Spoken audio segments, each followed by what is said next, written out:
Hi guys, welcome back to my channel. Mihashi this side. So guys, ये video मेरे juniors के लिए है जो इस साल ड्रॉप लेने वाले हैं नीट यूजी 2027 के लिए. So guys, लाइक कर देना, सब्सक्राइब कर देना. So guys, आई फील इस ड्रॉप तो ले ही लिया होगा क्योंकि एग्जाम्स तो हो गए हैं. एक साल का ही टाइम बाकी है नीट 2027 के लिए. एक साल से भी कम टाइम ही बाकी है. आई फील लाइक 10 महीने के आसपास ही बाकी है.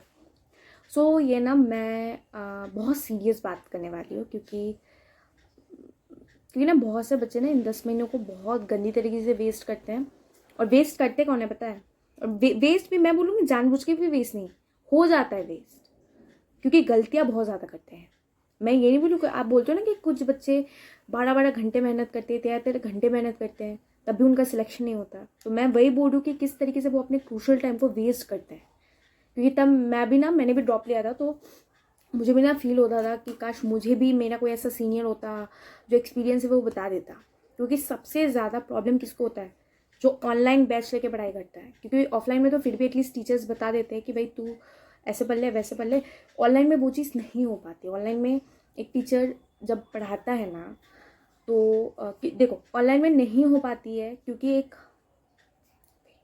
ऑनलाइन में क्या है ना, आपके ऊपर कोई मेंटोर नहीं होता. ऑनलाइन में आप घर में रह के प्रिपरेशन कर रहे हो, आप पूरे साल खुद से कर रहे हो, तो आपको कोई बताने वाला नहीं होता. आपको जो खुद सही लगता है आप वही करते हो.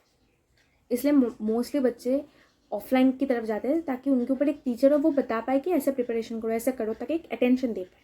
बट अगेन हर एक बच्चे के पास, जैसे मेरे पास भी, इतना फाइनेंशियल सपोर्ट नहीं होता कि वो एक ऑफलाइन कोचिंग्स अफोर्ड कर पाए, या वो ऐसे कुछ एरियाज़ में रहते हैं जहाँ पे ऑफलाइन कोचिंग होती ही नहीं, तो उनके पास एक ही ऑप्शन रहता है ऑनलाइन. तो देखो, मैं गलती आप करते क्या हो ना कि आप बोलते हो भाई मैंने तो बहुत घंटे मेहनत की है. मैंने भी ऐसे कुछ सीनियर्स देखे थे कि वो 12-12 13-13 घंटे कंटिन्यूअसली हर रोज़ पढ़ते हैं, फिर भी जाके उनका सिलेक्शन नहीं होता है. सबसे बिगेस्ट रीज़न क्या है ना ये चीज़ होने का, कि देखो जब एक ऑनलाइन में एक टीचर पढ़ा रहा है, वो सारे बच्चों को ध्यान रख के लेक्चर देता है. कुछ टफ लेवल के सवाल करवाता है, जैसे मैं फिजिक्स का एग्जांपल दूँ, कुछ टफ लेवल का सवाल करवा रहा है, कुछ इजी लेवल के क्वेश्चंस करवा रहा है, कुछ मीडियम लेवल के क्वेश्चंस करवा रहा है. अभी you have to identify what type of student you are. Yes, what I have said, आपको ये आइडेंटिफाई करना पड़ेगा आप किस लेवल के स्टूडेंट हो. जैसे स्कूल में भी ये चीज़ होता था कि कुछ बच्चे टॉपर्स होते हैं, कुछ बच्चे एवरेज रहते हैं, और कुछ बच्चे मीडियोकर रहते हैं कि लाइक अच्छे नंबर आते हैं, एवरेज रहते हैं, इम्प्रूव भी करते हैं, तो अच्छे नंबर लाते हैं. कुछ बच्चे होते हैं सिर्फ पास होने के लिए पढ़ाई करते हैं. तो आप ये चीज़ आइडेंटिफाई करो कि अगर एक टीचर टफ लेवल के सवाल करवा रहा है और वो अगर आपको ये चीज़ बोल रहा है कि ये बच्चा ये सवाल वही कर पाएगा जो इंडिया के टॉप 1000 में आएगा, टॉप 5000 में आएगा, टॉप 10,000 में आएगा, ये रैंक है बच्चों के लिए. तो होता क्या है ना, अभी कुछ बच्चे इन टीचर्स की बातों को, मैं बोलूँगी टीचर कहीं पे भी गलत नहीं है, टीचर का काम है बोलना, बट गलती इस चीज़ में है कि आप इस चीज़ को अपने ईगो में ले लेते हैं. जैसे कि भाई आपको पता है आप फिजिक्स में एवरेज हो, आपको खुद को पता है, आपको पता है कि भाई मेरे इजी क्वेश्चन या मीडियम क्वेश्चन कर, मतलब इजी तो कर लेते हो, बट कुछ जो थोड़े से जो कैलकुलेटिव होते हैं मुझे उनको करने में थोड़ा प्रॉब्लम होता है. तो आपका पहला कंसर्न क्या रहना चाहिए कि भाई मुझे पहले मीडियम लेवल के जो सवाल है मैं पहले वो कर लेता हूँ. क्या ज़रूरी है कि मैं ये टफ सवाल करूँ? क्योंकि जो टॉपर बच्चे होते हैं वो ये टफ सवाल 5 मिनट के अंदर या ज़्यादा मतलब 2-3 मिनट के अंदर कर लेंगे, या 5 मिनट के अंदर, और प्रैक्टिस के साथ साथ अगर ये सवाल एग्जाम में आ जाए तो वो 1 मिनट के अंदर भी कर लेंगे. बट यू नो कि जब ये सवाल आप करने बैठते हो आपको मिनिमम 15 से 20 मिनट लगते हैं. तो क्या ज़रूरत है करने की? तो वही ईगो ले डूबती है बहुत से बच्चे को कि करने बैठते हैं, पढ़ाई करने बैठते हैं तो 4 से 5 घंटा फिजिक्स में लगा देते हैं, जहाँ पे वो गिन के आई थिंक 10 या 15 सवाल करते हैं. सोचो 4 से 5 घंटे में, क्योंकि वो टफ सारे सवाल लेके बैठ जाते हैं, which is the most wrong method for preparation. ये सारी चीज़ें नहीं करनी है, क्योंकि मैंने भी अपने प्रिपरेशन में गलतियाँ की है कि भाई क्या ज़रूरत है टफ क्वेश्चन करने की. क्योंकि भाई मुझे पता है मैं एवरेज हूँ फिजिक्स में, मुझे नहीं आती फिजिक्स इतने अच्छे से. मेरा पहला कंसर्न है कि भाई मुझे फिजिक्स के चैप्टर्स आ जाए, उस चैप्टर के जितने ईजी से मीडियम सवाल है वो मैं कर लूँ, क्योंकि मुझे नहीं ज़रूरत है टफ करने की. क्योंकि भाई आपको क्या चाहिए, आपको एम्स दिल्ली चाहिए कि आपको मेडिकल कॉलेज चाहिए, आप पहले वो डिसाइड करो. Being a student you should identify कि भाई मैं इस स्टेट का हूँ, मैं असम स्टेट का हूँ, और मेरा कंसर्न ये नहीं है कि भाई मुझे एम्स गुवाहाटी चाहिए। मेरा अगर आप बहुत टॉपर लेवल के हो तो आपके देखो टारगेट भी हाई होते हैं, वो इन सब चीज़ों में भी नहीं घुसते। और अगर आप एक एवरेज बच्चे हो जिसके फर्स्ट अटेम्प्ट में 300 आए हैं और आपने ड्रॉप लिया है, तो आपका पहला कंसर्न क्या होगा कि भाई मुझे एक मेडिकल कॉलेज चाहिए। लेट्स से आपको 500 के ऊपर चाहिए, मेडिकल कॉलेज नहीं। सो आपका पहला कंसर्न ये होगा ना कि भाई मैं 300 से 500 तक पहुंचूँ कैसे, या पहला कंसर्न ये होगा कि भाई मैं 700 लाऊँ कैसे, मुझे एम्स गुवाहाटी चाहिए, मुझे एम्स दिल्ली चाहिए, या मुझे एम्स लेवल की चाहिए, है ना। तो जो टफ सवाल है ना वही बच्चे करते हैं जिनकी फिजिक्स में आती भी तो है 150 प्लस। आपके खुद के फिजिक्स में 60 के ऊपर नंबर आ नहीं रहे हैं और आप अगर इन सारी चीज़ों को ईगो में लेके करोगे तो you are doing nothing, just wasting your crucial time. और आपको लग रहा है कि भाई मैंने तो बहुत मेहनत किया आज फिजिक्स में की, बट वो मेहनत अननेसेसरी थी। क्योंकि डू यू रियली थिंक इतने ये सवाल आपको 1 साल बाद याद रहेगा? नेवर यार। और क्या पता ये सवाल मतलब इतने टफ लेवल के सवाल आए भी ना, और मीडियम लेवल के आ जाए, आपको बेसिक नॉलेज ही नहीं है चैप्टर की। So that's I am saying कि being a student first identify yourself कि आप किस लेवल के बच्चे हो। कि आप टॉपर लेवल के बच्चे हो तो देखो वो टॉपर के बच्चे ये वीडियो देखेंगे भी नहीं, क्योंकि उनको पता है। क्योंकि देखो जैसे मैं एक बहुत जनरल बात बोल रही हूँ, क्योंकि देखो क्लास में जब एक पेपर होता है, जैसे 100 मार्क्स का पेपर होता है, तो आपके क्लास के जो कुछ टॉपर बच्चे होते हैं उनके दिमाग में सबसे पहले ये होता है यार 80 नंबर तो मेरे आ ही जाएंगे। मतलब वो 80 का वो सोचते भी नहीं है, वो सोचते हैं यार 85 तो मेरे आ ही जाएंगे, इसका तो मैं सोचता भी नहीं हूँ। उनका कंसर्न क्या रहता है कि 90 के ऊपर कैसे लाना है। नहीं तो वो इस चीज़ में भी श्योर होते हैं कि भाई 90 के ऊपर तो मेरे आ जाएंगे, बट वो मेहनत किस चीज़ की करते हैं 95 के ऊपर। तो वैसे ही नीट में भी जो टॉपर बच्चे होते हैं ना 650 तो वो आग बंद करके ला देते, क्योंकि उतनी उनके ब्रेन होते, उतनी वो पढ़ चुके होते, उतनी उनकी वो टॉपर लेवल के जा चुके होते हैं। उनका कंसर्न रहता है कि भाई मेहनत रहता है कि भाई 680 के ऊपर कैसे लाओ, फिर 700 के ऊपर कैसे लाओ। तो उनकी लेवल ही वही होती है। बट भाई क्लास में अगेन कुछ बच्चे होते हैं जिनका रहता है भाई मैं सिर्फ पास हो जाऊँ, मुझे सिर्फ इतने नंबर आ जाए, जैसे 40-50 नंबर आए। तो वैसे ही अगर आप अभी सिलेक्शन रेंज से दूर है तो सबसे पहले आपका कंसर्न ये रहना चाहिए कि भाई मेरे स्टेट का जो 10th लेवल का कॉलेज है भाई उसको मैं कैसे मैं जा सकूँ, पहले मैं 500 कैसे ला सकूँ, मैं सिलेक्शन रेंज में कैसे आ सकूँ। फिर मैं सोचूंगा ना कि भाई मुझे मेरे स्टेट का फर्स्ट टॉप कॉलेज कौन सा मिलेगा, तो कैसे मिलेगा। तो you should concern about this. आप एक साथ प्रिपरेशन कर रहे हो तो आप इस चीज़ को लेके कंसर्न रहे कि भाई मेरे नंबर कैसे आए 500। और ज़्यादातर बच्चे क्या करते हैं ना फिज़िक्स को लेके पूरा दिन बैठ जाते हैं, क्योंकि मैं बोलूँगी एक फिज़िक्स का ऑनलाइन क्लास करने में भी सर 2 घंटा क्लास लेने से भी उसको अच्छे से प्रॉपर पूरी तरीके से सारे क्वेश्चन करके कंप्लीट करने में ही 5 घंटा लग जाता है। तो सोचो आपके दिन के 6 घंटे क्लास होते हैं, 5 घंटा तो आपने फिजिक्स करने में लगा दिया, तो 11 घंटे ख़त्म। उसके बाद आप दूसरे सब्जेक्ट्स कैसे पढ़ोगे। बहुत से बच्चे ना और एक गलती करते हैं अपने प्रिपरेशन में कि बायो को इतना लाइटली लेते हैं, फिर बायो इनकी ले लेते हैं इनमें। अगर आपको पता है कि बायो आपके जो मैं सिलेक्शन रेंज की मैं बात करूँ, जो बच्चे सिलेक्शन चाहते हैं, your bio should be the strongest. चाहे जितनी भी टफ पेपर हो बायो में आपके 300 तो आनी चाहिए। अगर टफ से टफ पेपर भी हो 300 से नीचे तो नहीं आने चाहिए। If you are getting below 300 in a bio subject तो भाई नहीं बचा सकती आपको, क्योंकि आपको पता है आपकी फिजिक्स वीक है, फिजिक्स तो आपको बचा भी ही नहीं सकती है।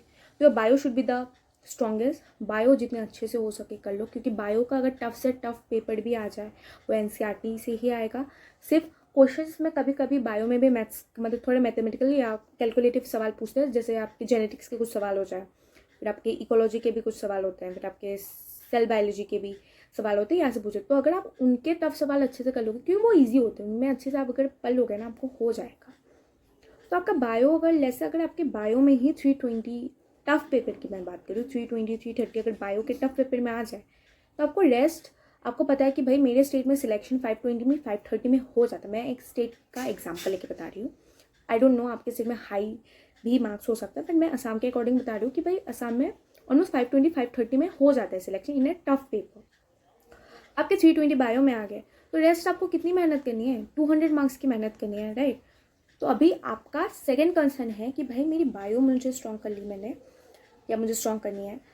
सेकंड आपको पता है कि भाई मेरे केमिस्ट्री और फिजिक्स है। अभी कई बच्चे ऐसे होते हैं फिजिक्स उनकी बड़ी स्ट्रॉन्ग होती है बट केमिस्ट्री वीक होती है। तो अगेन आपकी ये कंसर्न रहेगी कि भाई 2 सब्जेक्ट है, मैं 2 सब्जेक्ट को मैं स्ट्रॉन्ग नहीं कर सकता, मेरी एक सब्जेक्ट एवरेज है, एक सब्जेक्ट अच्छी मतलब थोड़ी बहुत अच्छी है, इसको अगर मैं मेहनत करूँगा स्ट्रॉन्ग बन जाएगी मेरी। अगर आपकी फिजिक्स वीक है, आप कोशिश करो कि भाई मुझे केमिस्ट्री कितनी स्ट्रॉन्ग बनाने की, भाई एटलीस्ट मेरे मिनिमम 130 है, 130 से मेरे कम आए ही ना केमिस्ट्री में। फिर आप फिजिक्स के पास जाओ, क्योंकि फिजिक्स में अगर आपके 50 नंबर आ रहे हैं तो आपका मेन कंसर्न रहना है कि भाई मुझे 100 में कैसे जाना है, रहते देन आपको 150 के आप सपने देखे। क्योंकि कई बच्चे, मैंने भी ऐसा किया है कि कई बच्चे ना गिनते रहते हैं कि भाई मेरे इतने नंबर आ जाए, फिर फिजिक्स में इतने 100 आ जाए, फिर केमिस्ट्री में इतना आ जाए, तो गिन के ना कुछ होगा नहीं, क्योंकि मैंने भी कर रखा है ये चीज़। इससे ना अल्टीमेटली कुछ नहीं होता। You should improve your marks. Bio strong करो, फिजिक्स केमिस्ट्री में इससे एक सब्जेक्ट ऐसा स्ट्रॉन्ग बनाओ कि इसमें आपके 120 130 तक आ जाए नंबर, मतलब उसमें एटलीस्ट आपके 100 के नीचे ना आए। और फिजिक्स या आपकी केमिस्ट्री अगर आपके 100 के नीचे आ रहे number, so you should first कोशिश करो कि आपके 100 तक नंबर आए। फिर अगर एक साल प्रिपरेशन, मतलब फिर अगर टाइम बचा दो, क्योंकि ये सब चीज़ें इम्प्रूवमेंट करते करते, टेस्ट देते देते ऑलमोस्ट दिसंबर जनवरी का महीना आ जाता है। कई कई बच्चों के तो सिलेबस भी कंप्लीट नहीं होते हैं। तो अगर आपके हाथ में टाइम बचा तो फिर आप टफ लेवल की सोचना, बट अगर नहीं बचा, अगर आप जनवरी के महीने तक इम्प्रूवमेंट सब कुछ करते करते अगर आपको ये चीज़ रियलाइज़ होता है कि भाई मैंने इतनी मेहनत कर ली है कि मैं इतना कॉन्फिडेंट फील करो, अगर टफ भी पेपर आया मेरा सिलेक्शन होके रहेगा, चाहे मुझे मेरे स्टेट का टॉप कॉलेज ना मिले, मेरे स्टेट का जो 8-9 पोजीशन का भी कॉलेज है मुझे वो मिल जाएगा, क्योंकि मेरा ड्रीम ये है कि भाई मुझे एक मेडिकल कॉलेज मिल जाए, तो यू विल बी गुड। ठीक है, तो अगर आप सिलेक्शन रेंज में नहीं हो, first come into selection range. अगर हाथ में टाइम बचा फिर आप रैंक करके सोचना, and don't hurt your ego, क्योंकि हो सकता है आपके दोस्त 600 में स्कोर कर रहे हो, आप 400 में स्कोर कर रहे हो, let it be. Eight the and ये MBBS का कोर्स है, ये कोई अलग कोई कोर्स नहीं है, क्योंकि 4-4.5 साल बाद आप हर कोई डॉक्टर ही बनने वाले हो। ऐसा नहीं कि कोई एम्स में पढ़ रहा है तो वो अलग लेवल का डॉक्टर बनना है। हाँ ठीक है, मैं बोल रही हूँ एम्स दिल्ली या सेम अलग अलग रहते हैं, एक प्रोफाइल रहता है, एक अलग ऑरा रहता है, सब कुछ। I agree to that, but at the end हर किसी को डॉक्टर बनना है, एट द एंड हर कोई अपने मेहनत से बनता है। And first you should be target your selection, first you should take your selection, first you should snatch your selection, then you think about the selection। जैसे मैंने बोला, टॉपर बच्चे 600 की चिंता ही नहीं करते, 650 की चिंता ही नहीं करते, वो चिंता करते कि 700 के ऊपर कैसे जाए। आप टॉपर नहीं हैं, आप एक एवरेज बच्चे हैं, उस चीज़ को एक्सेप्ट करिए। एक्सेप्ट करने में कोई बुराई नहीं है। मैं ये नहीं बोलूँ कि दूसरों को जाके बताओ कि आप एवरेज, बट खुद को सच बोलो कि आपको पता है कि भाई मेरे 350 आ रहे हैं, मेरे 400 आ रहे हैं, मुझे मेरे स्टेट के ही कॉलेज मिलने के लिए एटलीस्ट मिनिमम 580 चाहिए। तो आप कोशिश करो कि भाई 580 तक पहुँचो कैसे, और सबसे ईजिएस्ट रूट कैसा है 580 तक पहुँचने का। बायो स्ट्रॉन्ग करो, फिजिक्स केमिस्ट्री में से एक सब्जेक्ट स्ट्रॉन्ग करो, क्योंकि फिजिक्स केमिस्ट्री और बायो, एटलीस्ट बायो और केमिस्ट्री मिला के 540 नंबर आते हैं। तो आप कोशिश करो कि ये 2 सब्जेक्ट मेरे इतने स्ट्रॉन्ग हो जाए कि एटलीस्ट मेरे 480 या 450 मिनिमम एटलीस्ट ये 2 सब्जेक्ट मिला के आ जाए। फिर रेस्ट आपको मेहनत करनी है किसमें, वो थर्ड सब्जेक्ट में।